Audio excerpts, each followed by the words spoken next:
Now for the second leg. There is 3 legs, so to say, for the kite.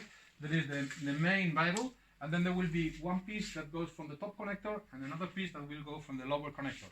So that makes for 5 pieces total. And the measures, again, they are in my bridle stick. I have from 0 to the bridle top, and this measure is not important. It's about, but it's not perfect, and it shouldn't be perfect, and I will explain you why later.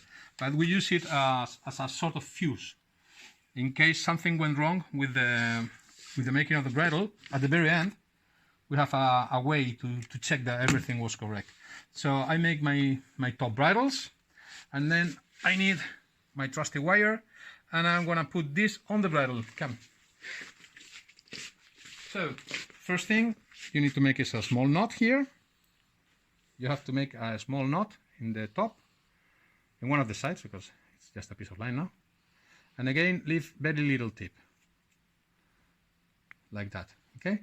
And now, remember, the connector has a side. So this is the side to the front, the one with the bigger hole.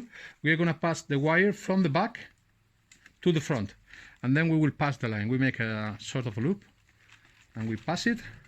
And now, we have one side with the knot, one side with the standing line. We pull on the side with the knot until it shrinks, and now we large head it. We pass it through and pull on the other one. And this is fixed here forever. The line going straight out of the connector. And then we will do the same with all the rest of the connectors, and I'll be back with you when I'm finished. Okay, so I finished putting all the 5 pieces that we need to put the bridle together. They're just in the kite, and now it becomes the fun part, the part where I use the bridle stick. And let me talk you a little bit about this. There are some advantages to making the bridle specifically into the kite. When you use ready-made bridles, they might be very, very accurate and fine and everything, but when kites are made one by one, there can be minute differences, and this is a competition kite. We don't want minute differences. We want every bridle to be perfect. So instead of making pre-made bridles that can vary in length depending on if this hem is half a millimeter closer or not, or whatever, all these little differences sum, and at the end the kite is not symmetrical and things happen.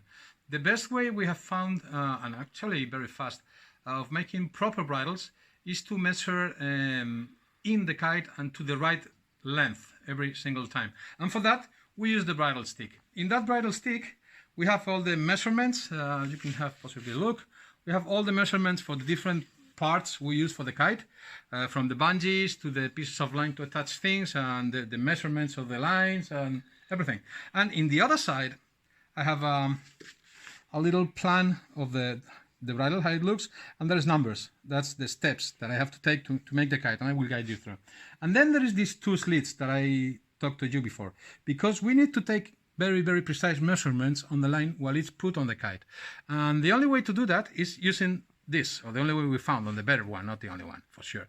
And one more thing, I used that pencil with a red lead, okay, which is the one that we found that works better on the black line. But you will need one to make some marks. So the way it works, I'm gonna make the right side of the bridle first. So I separate this. I don't need one piece in here. I just let it stay there. And now I'm gonna take a measurement from the very center of the kite to the place where the first knot attaches. So to do it, I slide the slit in here, so I know for sure that I am zeroed on the kite, and I just pull on the line and I go to find number 1. And there's number 1. Did you see that line in here? That's my exact reference. Then I here put a mark, a tiny mark, just enough to be seen. And then I don't lose it, okay? Because I know it by memory. So all I have to do here is make a knot. And I have it ready, excuse me, yeah. I have my reference here, my knot here, and then I know that this line, I'm not showing you how to make the full bridle, just showing up the process. So first thing I have to do is to make this knot, and it has to be very, very precise to that length. So I tie the knot until I can see just barely the mark, and then I shrink it in there, and I can pull this one tight. Then I have to take, and this is a perfect measure. From here to there is perfect and stable in all the kites. So now my second step is to measure from here to here and make a knot like this to make it stable. How we do it? Now I cannot use the slit trick because it wouldn't work. It will go against the connector and it wouldn't work. So that's where this one comes handy. What we do is we put it in, and if you see, it fits exactly with the connector.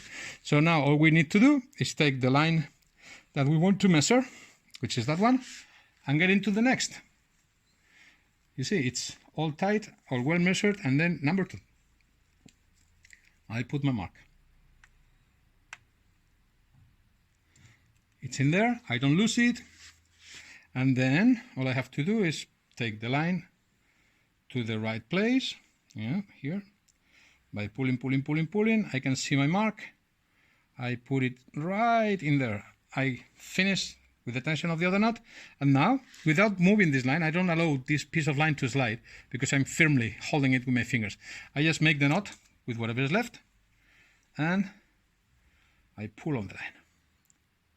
And here, maybe you can barely see the mark is exactly in the right place, okay? Horrible fingernails now that I say it, but it's me. Okay, and now I can just finish it. And then, if I want to make sure, I can remeasure it and see that my measure is exactly in 2. Okay, so with this technique, I will go around all of the kite. It's like 7 steps like this, 1, 2, 3, 4, 5. It goes up to 7. And at the end, we have some more things to do. I will do all the work on the bridle and catch you later.